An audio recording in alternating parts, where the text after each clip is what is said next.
Hey friends! Good morning! Good morning po! Ngayon po ang unang araw ng klase, January 3, 2024. Kaya balik paaralan na po ang lahat ng estudyante at teachers. Happy New Year po sa ating lahat! Excited po ang madam, kaya naman heto at nasa biyahe na tayo. Maaga po kaming umalis ng bahay para hindi abutan ng traffic. Sana po hindi kami malate. Ito po at ready na rin ang aking kapartner, ang kambal na si kanan at kaliwa para suportahan ang aking kanang paa na pilay.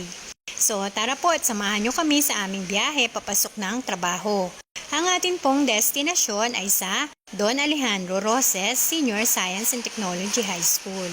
Bandang timog po yon, kasi ako po ay isang guro sa pampublikong paaralan. Ang tinuturuan ko po ay grade 10 at grade 8.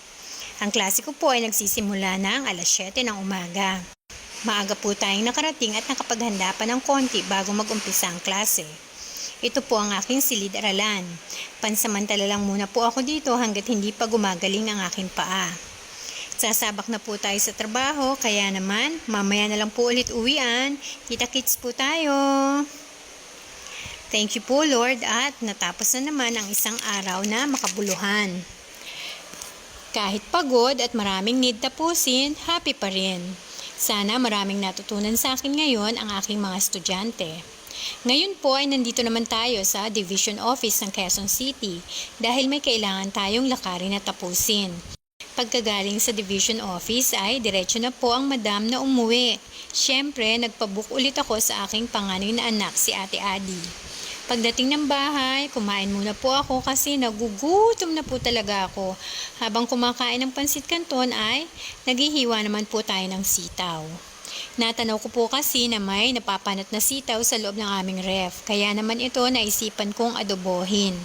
Alam nyo naman po, tayong mga mamshi ay madidiskarte at mahilig mag-multitasking.